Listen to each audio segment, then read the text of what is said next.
Hello, and welcome to another conversation about photography. My name is Paul Rowland, and I live just outside of Tokyo, Japan. I am joined by my colleague, Alan Constant from Albuquerque, New Mexico. Today, we are delighted to talk to Maria Ruggieri, who is joining us from Seattle, Washington. And she is a photographer. She is a nature photographer, an abstract photographer. She is a passionate photographer. And thank you for joining us, Maria. Welcome. Thank you for inviting me. You're welcome. Before we dive into your work, could you tell us a little bit about your background and also how you got into photography in the first place, please? Yes, so I was born in Italy, where my whole family is, and I studied biology. And so in my 20s, then actually late 20s, I decided to come to the States to do research because at the time it was the place of opportunities. Uh, I didn't really pick up a camera until I was in my 20s when I was given one of those point and shoot, and I was using it as a way to record trips and adventures, whatever I was doing. Then I didn't start really focusing on photography per se till maybe 2000. And that's when I bought my first digital camera. And I was delighted to see that right away I could see how bad my pictures were instead of waiting for the film to be developed. And so I didn't realize it then, but actually that immediate feedback was very effective at speeding my learning about photography. And for several years, I was just playing around with it. I was naturally drawn to close up, very nature pictures, but also taken in a very abstract way, uh, just because of my background in science. I was used to look under the microscope and look at nature from that perspective. So the lens through the camera allowed me to see close up things that my eye would not perceive. And that was very exciting for me. Also, at the time, the small digital camera that I had was very versatile. You could move it very close to the subject and still have a vision of what you were taking. So that also allowed me to get even closer to what I was paying attention to. In fact, during that period, was about 2004, I think, my husband and I went to Yellowstone, one of the marvelous parks here in the States, which is just nature out of this world for those who haven't been there. And I was so taken by the colors and shapes and the movement of water and stuff that I put together a bunch of pictures that ended up into a book together with my husband's pictures. And in retrospect now, when I look at those pictures, I already see that I was taking images in a very abstract way. I mean, you would recognize the water and so on, but with this eye to abstraction. Then in 2009, I was encouraged by my husband to take on an online course from the New York Institute of Photography. At the time, I was in New York. I was working, so I couldn't dedicate much time to a school. But on my free time, I would take these classes and then send back my project and get feedback and so on. And that was very helpful to give me the basis, the foundations of this art. Then I moved. Then at that point, I had a DSLR, so I was more free to do things that a point and shoot wouldn't allow you to do. Nowadays, even a cell phone is good enough for taking good pictures.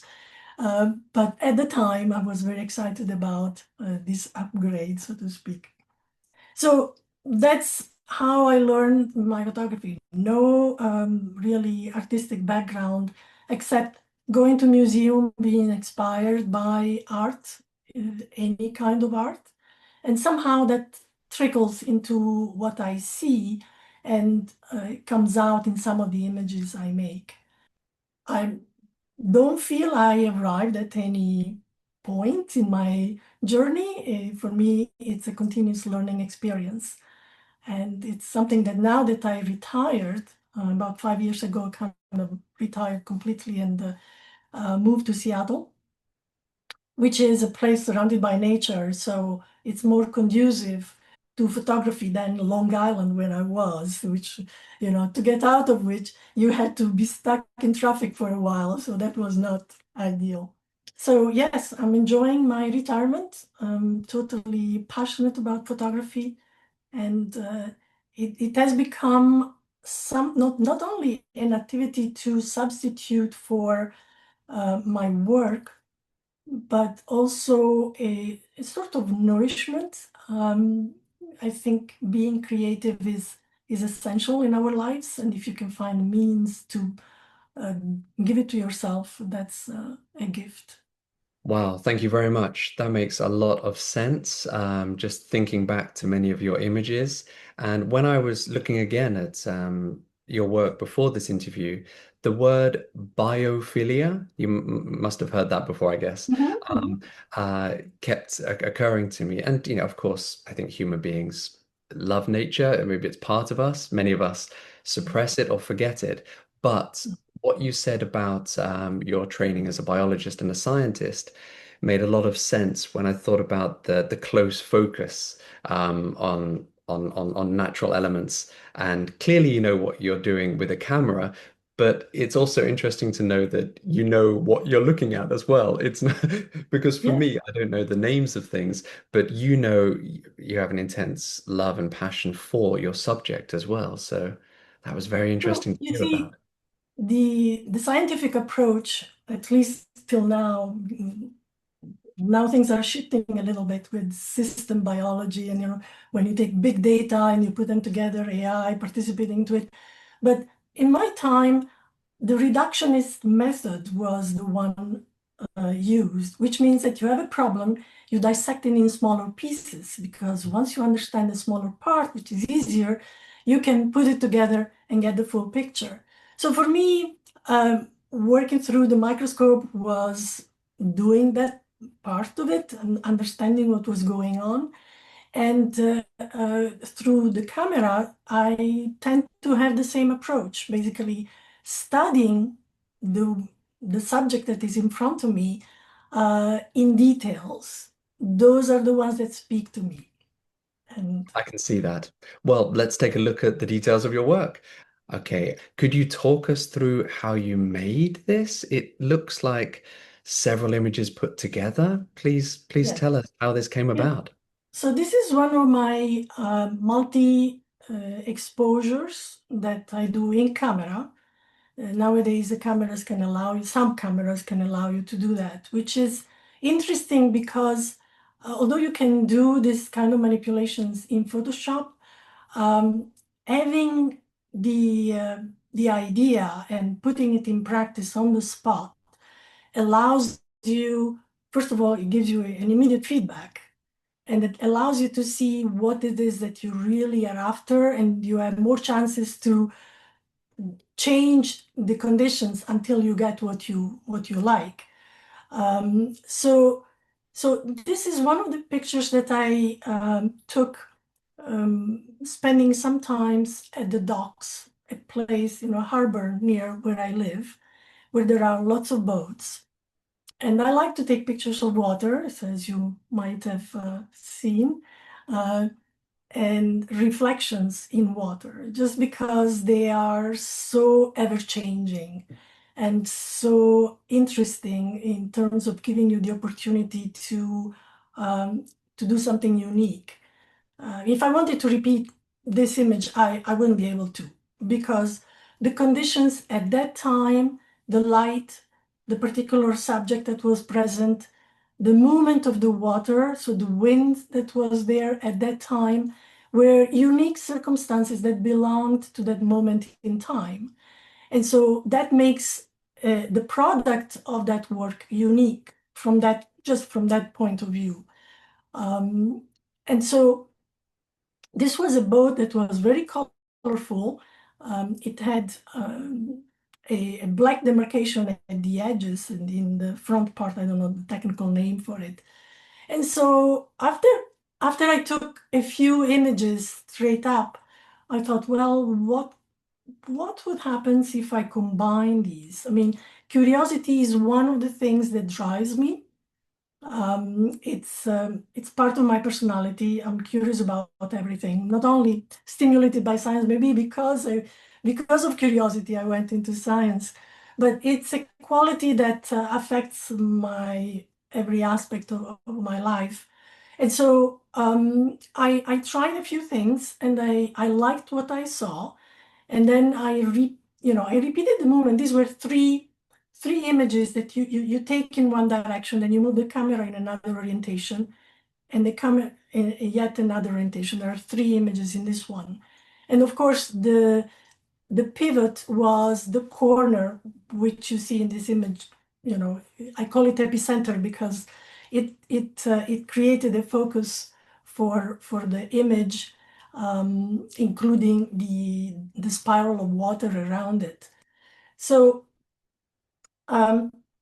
maybe the first few pictures that I took were not really grabbing my sense of aesthetics. Maybe the lines were not really positioned properly. So I tried a few more until I was satisfied with what I got.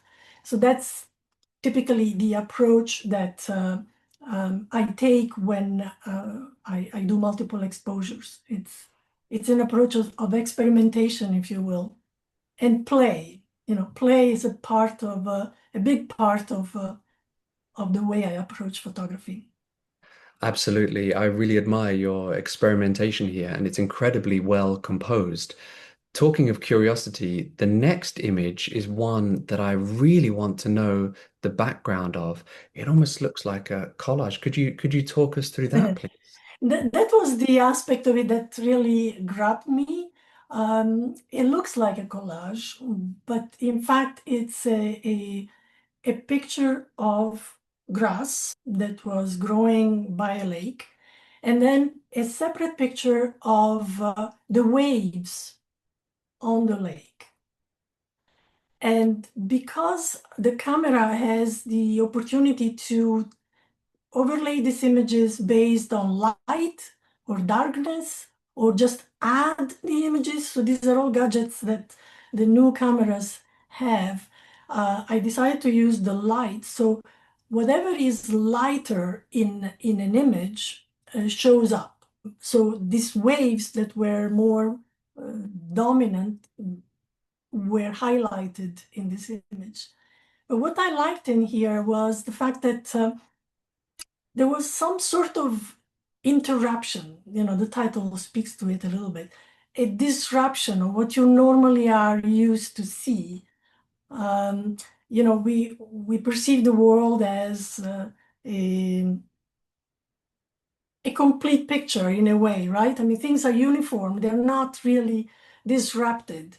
And when I looked at this result, it was kind of a jolt to me because it's basically seeing something that is not there in reality. But so that reflects the emotion that I had when I saw the image. But it also thinking more about it later on, it made me think how our expectation of continuity in life are so deep.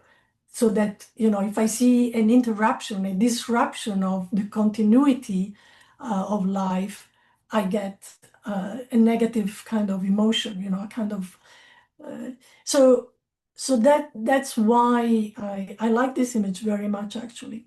Yes, you talk about how interruption maybe makes us feel some anxiety, and yet it's incredibly beautiful.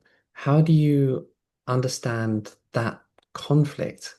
I have to say that the rationalization of what this image tells me comes afterwards. Is as usual, you work out of instinct, and then if you want to ask questions, your mind makes up answers based on your totality of experience, based on your mind state, and so on. So, yes, I didn't feel anxious when I saw the image, but if I look at it, I ask myself, why is this intriguing to me? And that's because there is this contrast between what I perceive as a normal reality and the fact that the reality has been interrupted in this image. But yes, in a way, if you want to philosophize a little bit about this, if you look at life in its totality, even the disruptions are beautiful. So it depends on how you place yourself in front of the events that happen to you. So well said. This one is, I called it Homage to Mondrian, because I don't know whether that brings up to you the style of that painter, but this sketcher pattern and the color in it made me think of it. This is a picture taken in an urban setting. It was a building that had these colored panels. And I made again here double exposure, changing the orientation of the camera.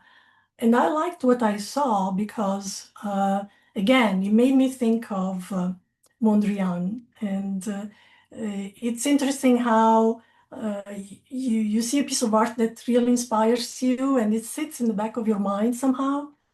Uh, and eventually it finds its way through whatever you're doing if you are, so inclined.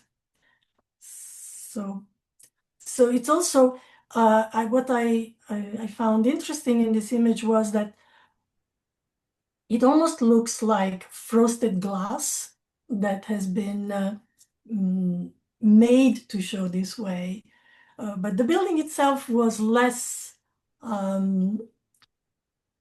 interesting. I mean, these oblique lines, white lines that intersect and form additional patterns were kind of an extra gift that came out of this approach of picture taking. So is all of your creativity taken through the lens, or do you do any post-processing like in Photoshop? Well, so I use post-processing very limitedly.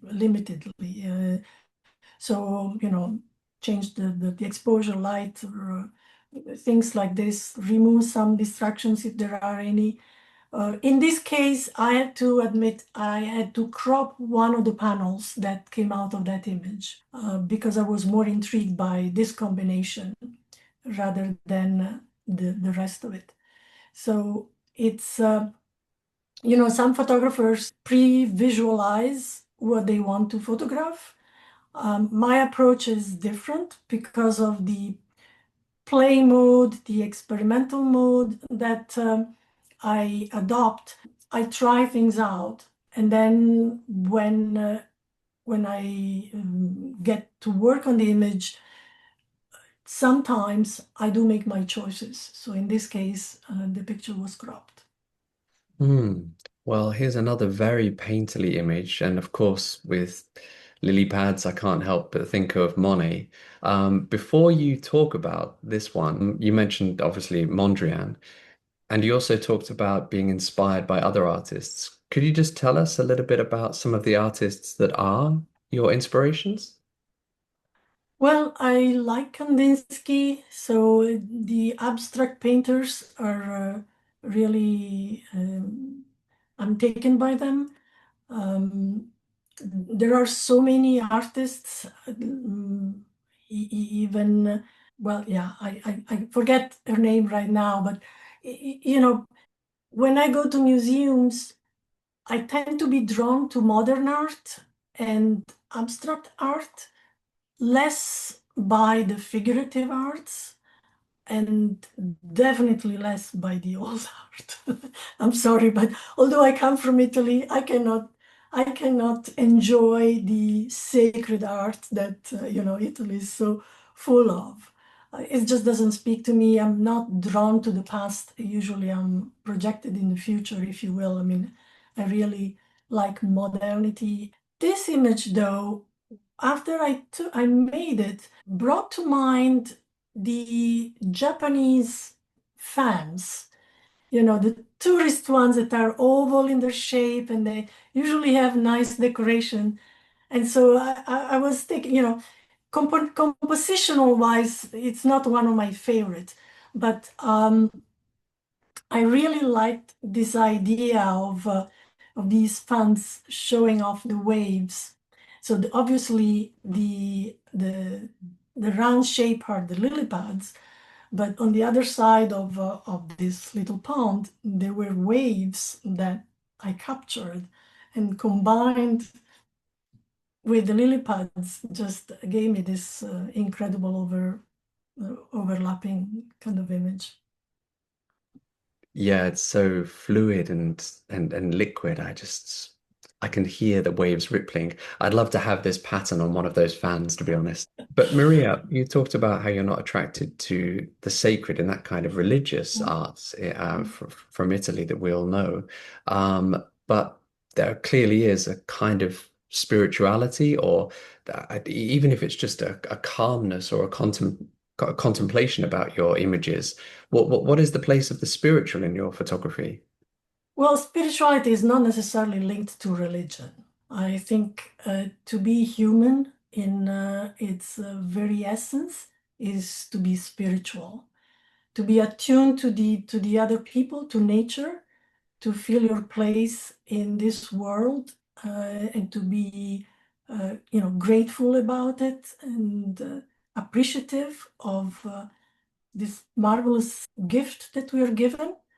It's a spiritual attitude, which I wish was more diffused than just traditional religions, which have their nice aspects, but more than not, they get misused, abused, and do more damage than good.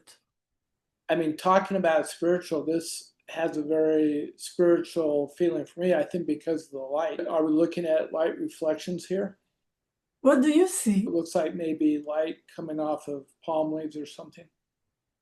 So yes, this was taken in a greenhouse, and I'm usually fascinated by the shape of palm leaves with all these intricate grooves that they have. And there again, I thought, well, I liked how the light was shining on one of them. And I said, well, what happens if I combine them? And again, by doing multiple exposures, actually, I think there was just 2 exposures here. This came out, and I was very excited about it because clearly it brought to life something that I hadn't seen with my own eyes. Uh, Obviously, there were kernels of beauty that I saw in that moment, but putting this together in this way completely transformed the original subject. And yes, it looks like a shaft of light. I also decided to convert it in black and white because I was intrigued by the shapes more than the color. This gradation of grays, it gives almost a three-dimensionality to it. I'd just like to ask you why you often choose the portrait orientation rather than landscape. It really depends on the images. Some images work better in my mind in a portrait. It's interesting because when we go out and yes, especially in the early days, my husband also likes to photograph, and I was joking with him, saying, "Oh, you always take pictures in a portrait format instead of landscape. That's so male oriented." For some reasons, I associated that way of taking a picture to masculine way of thinking. But in fact, I changed my mind about it. I think that it really depends on the particular image. So in this case, the lines were flowing. I mean, if you try and move it horizontally, uh, there is loss of power in this image because now the lines are horizontal rather than being vertical. And so the vertical movement gives more strength and conveys more sense of power. I'd never thought about the portrait orientation perhaps being more male or female, masculine or feminine before. But it does make me wonder, what is it about your photography that's your style, that is you? Because it clearly is. What do you think is your style? Well, it depends on what do you mean by style. You know, you can start giving adjective of it, but I think of my images as driven by abstraction or by the love of nature. You know, there are different things that go into my photography. Definitely driven by details. You can see that. You know, I do take pictures of landscape, but I tend not to share them because to me those are like postcards. I take those for as a memory of where I was, but they don't inspire me in the same way that a detail image does. And it also, I have to say that there is something to abstract images and detail-oriented images that gives me freedom.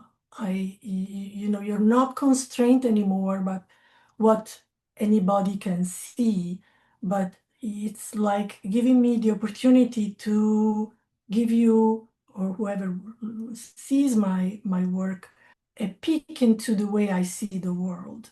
And so it's more authentic to me because it's something that even myself cannot reproduce these images. It becomes the result of what I was doing, what I was thinking in that moment, what the external conditions were in that moment. Thank you. Thank you. Okay, let's have a look at the next one, rock concert. Yes, so this is one of the few images that I sent you guys that is a straight image. It's not a double or multiple image.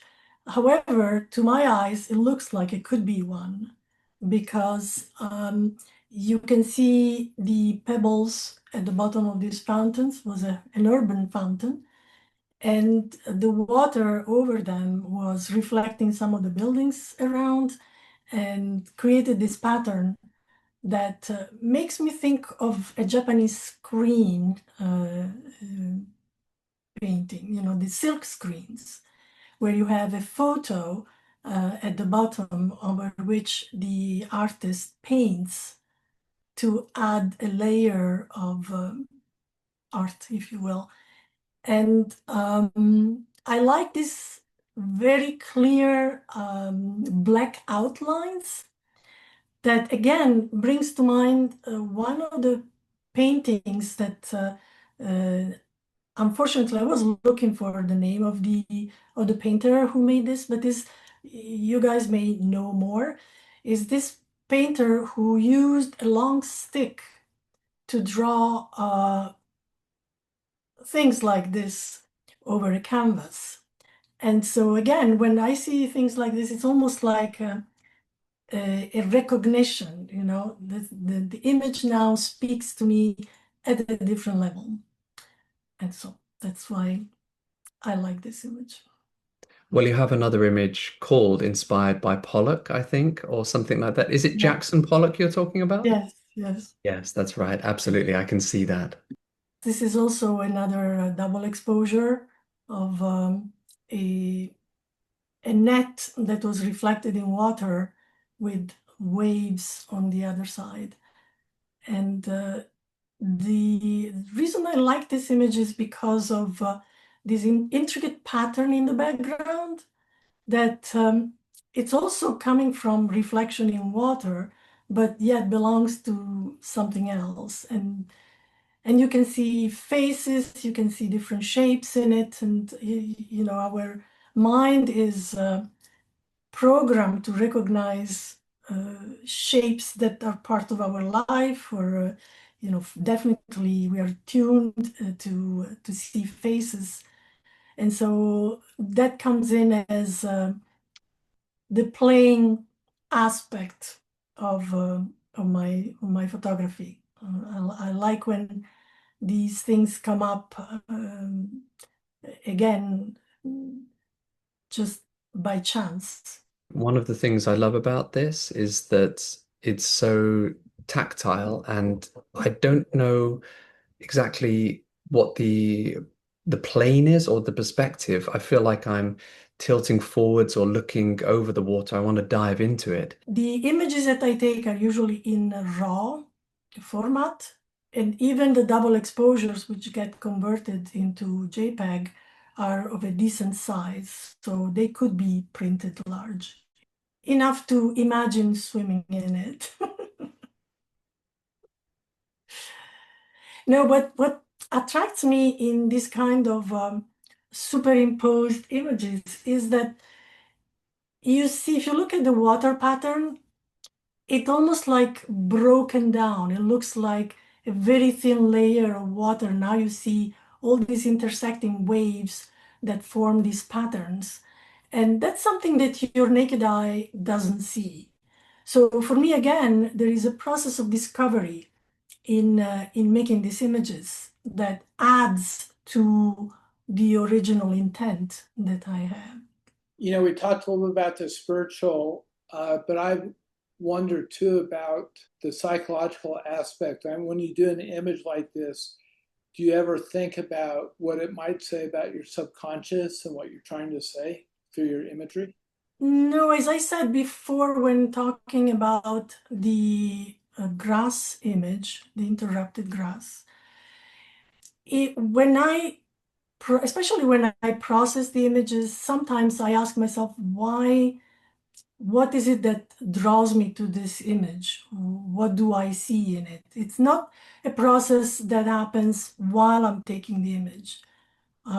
For me, photography is also not an intellectual activity. It's more an emotional, intuitive activity. And so in this particular case, for instance, it was sunset, and there was this shimmering water that of course, you know, by naked eyes, you just see lines of color, right? But through the lens, I could, you know, at a higher magnification, I could see these patterns that were really very attractive to me. And but the background was dark, and so I said, okay, well, if I move the camera vertically, maybe I'll give some sense of depth to this image, and that's what I got. You feel like there is another plane in there, but I rarely analyze my images from the perspective of the subconscious. As I said, when I was talking about the grass interrupted, afterwards you can think about it and say, okay, well, why do I feel this way about it? And so your brain can make up stories, but I wonder the extent to which they are real. You know, it's more like, for me, who doesn't start with the given concept when I take an image, it's just, okay, I felt attracted by this set of lines, the color, the light, the structure, whatever it is, and I react emotionally to it rather than intellectually. So this is another one of those where you combine different images and you get something that is more than the single image on its own. Um, what attracted me to this one was and is this pattern of grids that again seem like frost made on a frosted glass. I mean, if there was an artist who, or even a glass blower, may come up with a rendition of this sort, but the camera did it for me, and I liked what I saw. I had several variation in this theme, but again, it's abstract. Abstract images could tell a story, but also for me, they just speak about the aesthetics of it. It's there is no hidden motive to start making an image.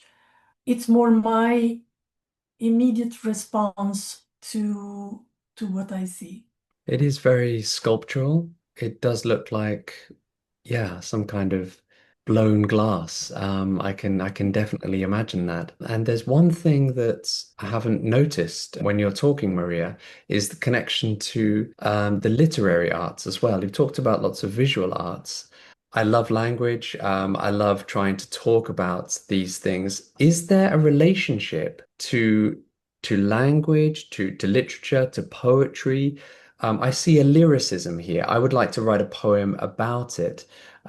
Is there any connection to you with language? So I know your predilection for poetry and language. I mean, you're always asking these questions about the artist you interview. And yeah, I see how for you language is a source of meaning. I have to say, although I like poetry, I'm not very versed in it. There are very few poets I'm really drawn to, and but the visual aspect of things and art is what speaks to me most. If I had to translate this into language, I wouldn't know where to start. Maybe you would. No, you're absolutely right. And the more we do these interviews, the more we learn about art and how artists work. And I realize my own biases and predilections. And what you just said about translating it into language being difficult, I think that's what makes this a beautiful piece of art. You can't translate it, and so it is what it is. And what you've done is quite remarkable.